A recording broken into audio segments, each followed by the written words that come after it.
المفروض انه نحكيو فيه لحد اللي فات. تبقينا لحد اللي تعدم، وتعرفوا الانتخابات، الدور الثاني من الانتخابات التشريعيه، وكانت لنا حصه ومتابعه مباشره من 9 متاع الليل حتى المساء متاع الصباح في بث مباشر ونقل مباشر على موجات اذاعه شباب. دونك الدكتور كان غايب الاسبوع الفارط. هو ما تنجمش تكون مستشار في حصه على الانتخابات دكتور. صعيبه العمليه.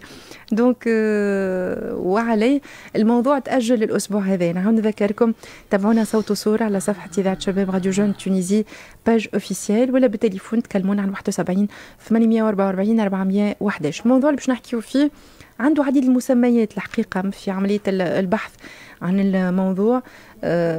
هو وقتها احنا تحدثنا على فوبيا الارتباط، فما شكون يسميه رهاب الالتزام، رهاب الزواج، الفيلوفوبيا، برشا تسميات الحقيقه لقيتها. فوالا باش نحاولوا دكتور معاك انه نشوفوا خلينا نقولوا نيونس الاختلافات اللي تنجم تكون موجوده. احيانا اختلاف دقيق ينجم يكون موجود ما بيناتهم، بعضهم المصطلحات قراب برشا من بعضهم. دونك خلينا نحكيو على فوبيا الارتباط. فما برشا من البنات، سورتو من البنات اللي يكلمونا ويتصلوا وتقول لك سيئ معناها بدينا في تحضيراتنا للزواج، لكن للاسف في الدقائق ولا الامتار الاخيره كما نقولوا يتراجع احدهما عن الارتباط وكل شيء يتفركش وتطيح. هذا يتيحوا في موضوع اخر. هذا اللي منه هو احنا بدينا حكايتنا. هذا اللي منه هو بدينا حكايتنا احنا كان تتفكر. دونك فوبيا الارتباط، خلينا نفهموا الساعه شنو بالضبط، علاماته، كيفاش نعرفوا انه شخص عنده فوبيا الارتباط والا لا. والارتباط كي نحكيو بيه نحكيو علاقات عاطفيه ونحكيو زواج كيف والاسباب ربما هل انه التنشئه الاجتماعيه والتنشئه الاسريه عندها دخل في انه شخص يكون يعاني من فوبيا الارتباط والا لا، ولا اكيد نوصلوا للحلول كيفاش نجموا نتجاوزوا الفوبيا هذيا باش نعيشوا حياتنا بصوره عاديه ونرتبطوا بصوره عاديه معنا. وقت نحكيو على الفوبيا، ولو أنه أحبب كلمة رهاب، لأن الفوبيا هي ترجمة لكلمة رهاب، هي نفسها لا أكثر لا أقل.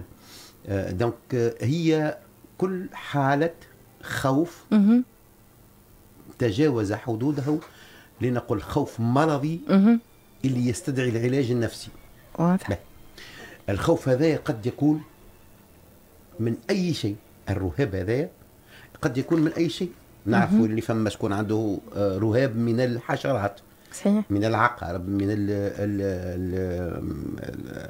الرتيلة، يعني الخوف بالديزارينيي، خوف الرهاب من الظلام، الخوف من الأماكن المغلقة إلى غير ذلك.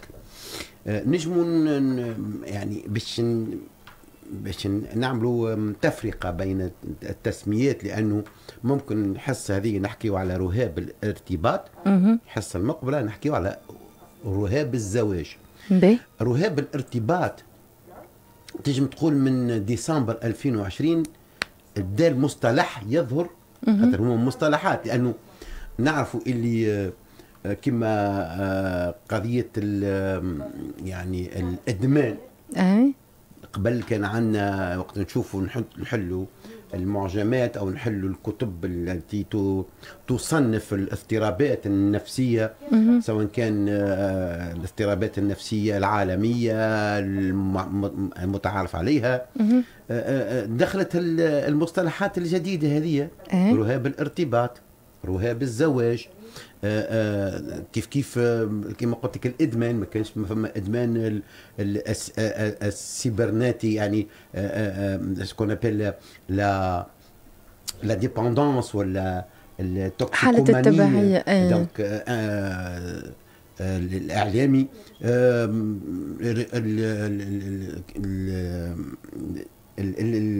الارتباط زاد كيف اصبح اشكال لدى العديد من الشباب، وهو يعني الرجال والنساء، يعني على حد سواء، الفتيات والفتيان. قبل مرحلة أنه مش يمشي. الإنسان الذي يصاب بهذا الرهاب هو الإنسان الذي منذ البداية له خوف، الذي نبع عنده منذ فترة ليست قريبة. دونك خوف من تطور علاقة، تطور علاقة نحو الارتباط. ايوه، فهو معناها مازلنا في العلاقه العاطفيه، هو ما زالت علاقه صداقه. والشخص هذا الذي له رهاب الارتباط هو الشخص الذي عاده يرفض مثلا الحديث عن المحبه، يرفض الحديث عن الزواج، يرفض الحديث عن اي مشروع الذي ينمي ويطور ذاهبا الى الزواج. ما زلنا ما وصلناش. دونك هو انسان يرفض التحدث حول هذا الموضوع، وهو تجم تقول متمسك بهذا الراي نتاعو، لانه عندما يتحدث يصيبه الرهاب.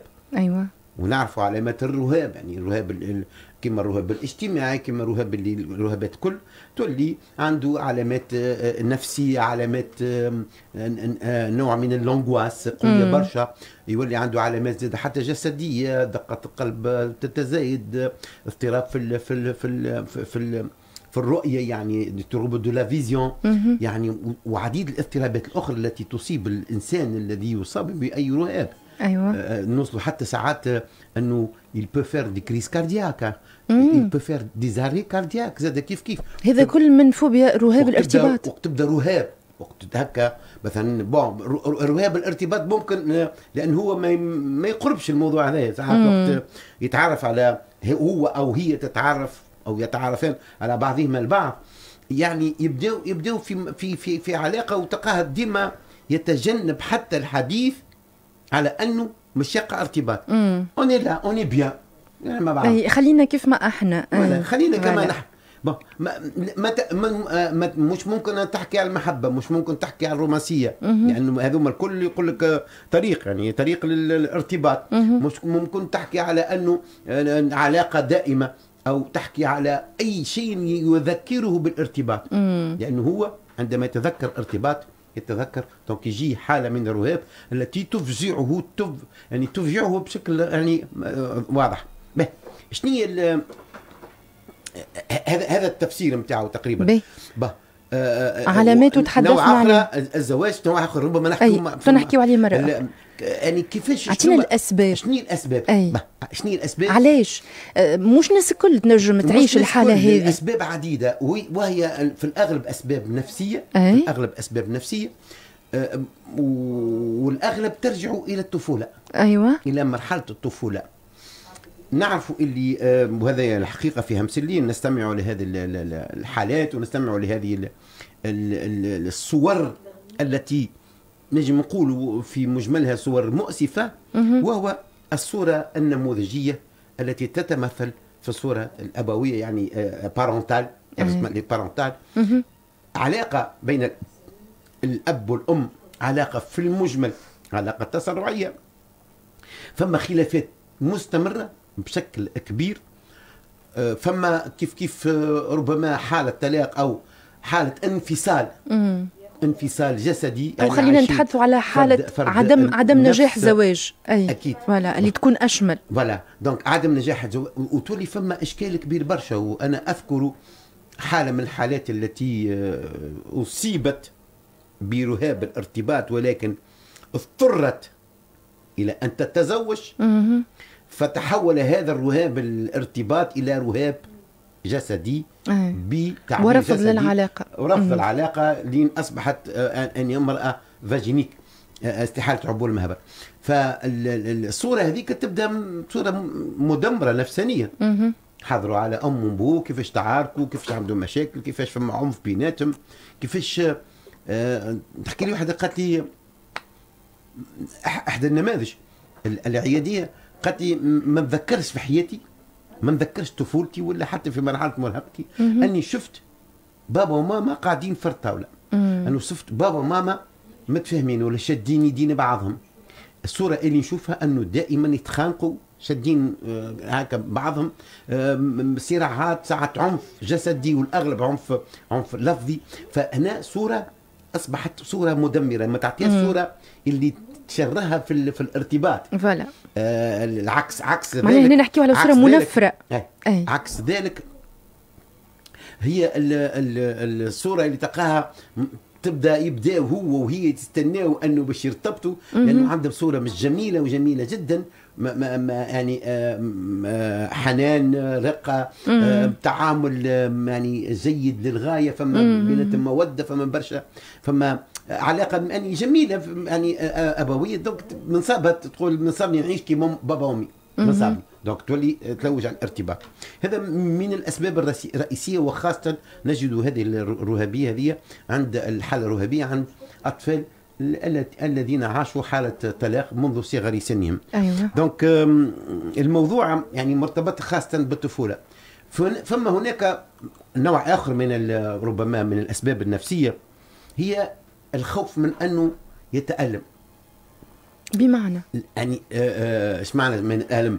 يقول لك أنا الارتباط بالآخر هل هو ألم؟ أي يقول لك أنا باش نتعذب. باش يرتبط معناها باش يتعذب. باش يتعذب لانه الصوره ما قلت لك يعني مرتبطه اساسا بالطفوله. دونك يولي يقول لك انا فك علي ايش لازمني انا باش وعاده يتحدث باللغه هذه، يقول لك انا شنو اللي يعني يفرض عليا، شنو اللي ربما يلزني اني باش ندخل في علاقه اللي هي يعني ترجمت الخوف من الالم سي لا فوبي دو او لا بور دو سوفرير. بوركوا انا مش نتزوج باش نتعلم. معناها بالنسبه لي الشخص اللي عنده الحاله هذه من فوبيا الارتباط او رهاب الارتباط، هو يرى انه عيشته الحاليه اللي هو عايشها بالنسبه لي هذيك الزون دو كونفور، هذيك المنطقه الامنه نتاعو.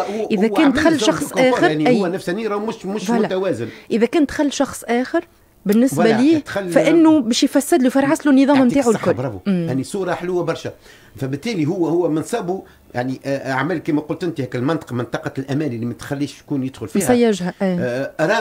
رغم التناقضات، رغم الصراعات، رغم الخلافات، رغم برشا اشياء، ولكن هو عمل لك الوحده ذاك ويسي بروتيجي، يعني حمى نفسه بالحاله الرهبيه التي تمنعه من انه يقترب حتى الى ما يشبه الارتباط. فهذه النقطة أو سبب من الأسباب أخرى النفسية. فما أسباب آخر زاد نعرفه ربما وقلناها العديد من المرات، هي الخوف من الفشل. أيوة.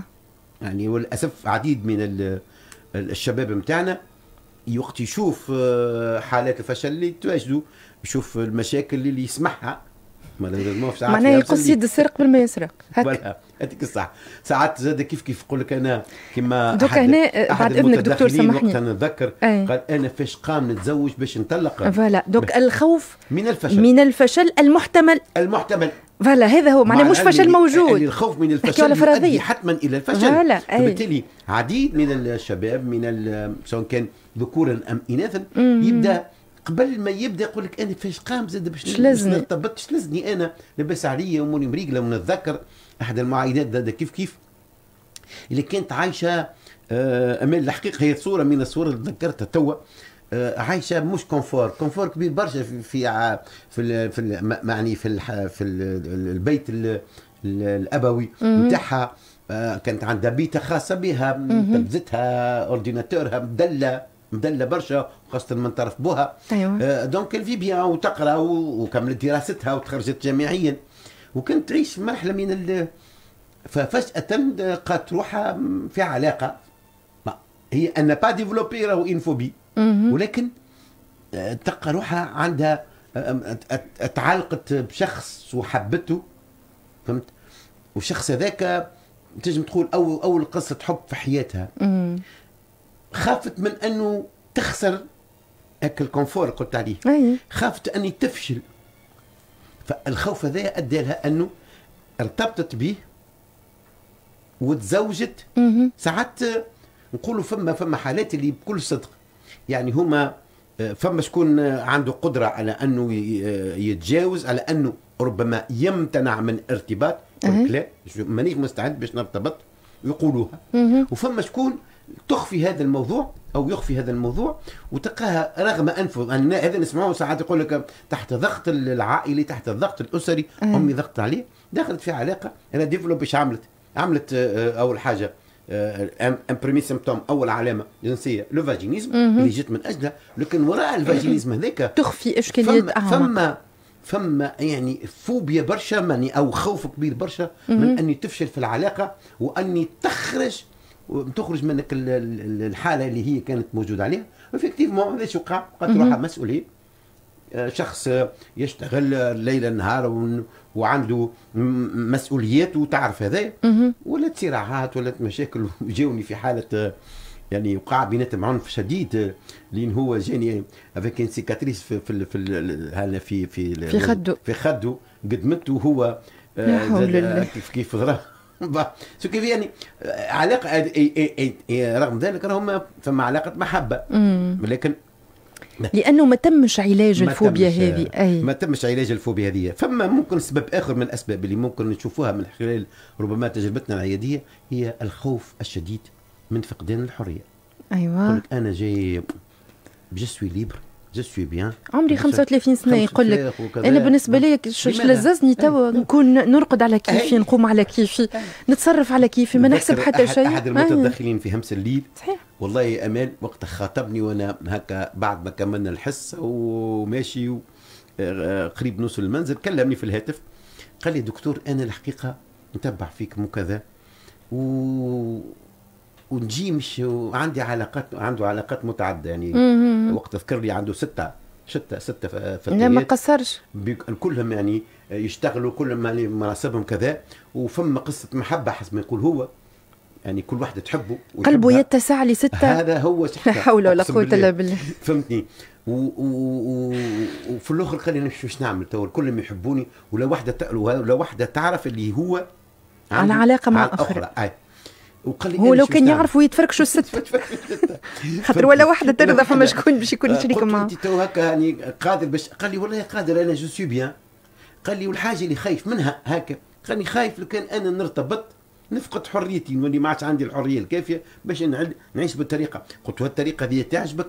قال لي والله صدق لا ما تعجبنيش. هي دونك شيرشي اوتر شوز، وهذا يدخلنا في مرحله اخرى من العلاج. دونك هذه تقريبا اغلبيه الاسباب الرئيسيه. ما ننكروش اللي زاد كيف فما اسباب نفسيه عميقه.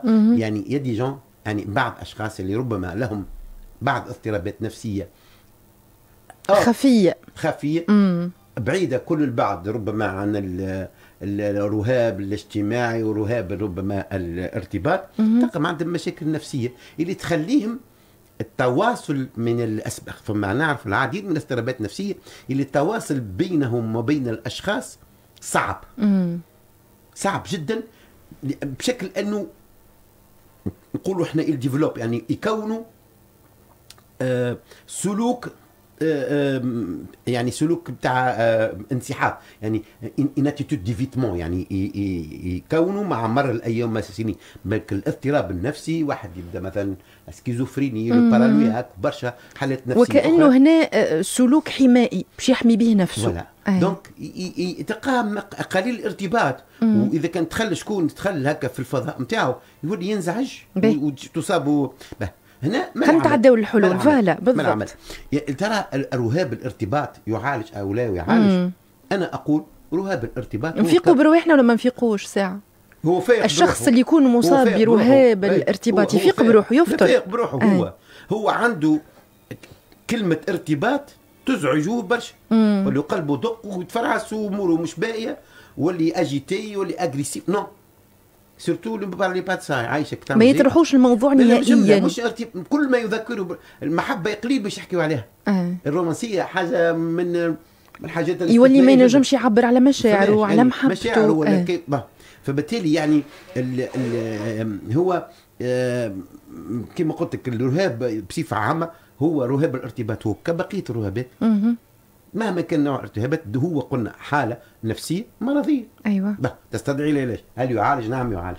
نعم يعالج بالطبع بحصص علاجيه نفسيه في الاغلب، يعني ياخذوهم اون شارج الاطباء النفسيين، لي بسيكياتر ولا لي بسيكولوج، والاغلب لي بسيكاتر. خاطر انا نقول ما وراء الرهاب اكيد فما رهبات اخرى او اشكال اخرى او مشاكل اخرى نفسيه. ديما يفو شيء لو ديريير، يعني ما وراء الرهاب. دونك هما فما في اغلب الاحيان علاج نفسي، ولكن في بعض الحالات تستدعي ربما العلاج الدوائي لفتره معينه حتى لين يستقر الحاله هذيك ويخرج من حاله الفوبيا. لانه كما قلت لك يعني فما ناس اللي يشوف خنفوسه فوق الطاوله نتاعو يدوخ. صحيح.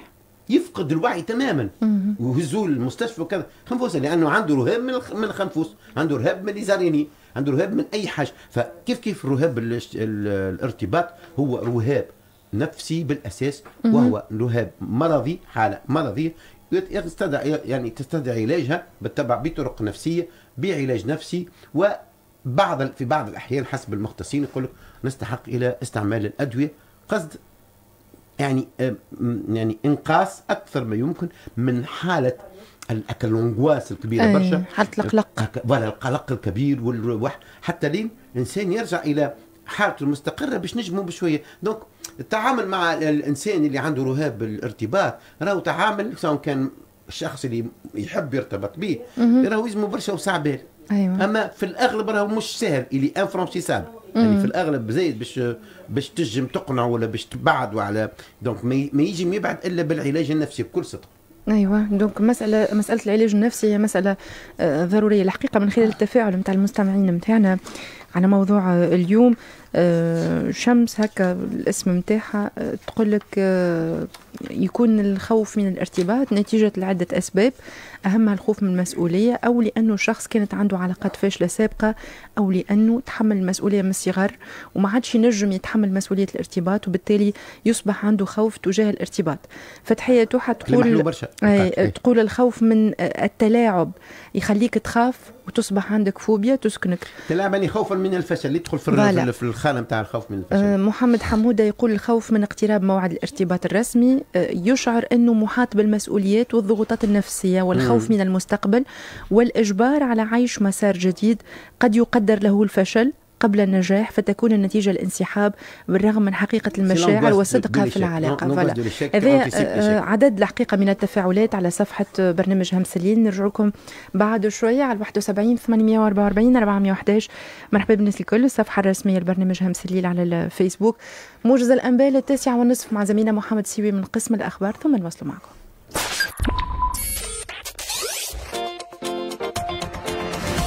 عدل موجتك، اسمع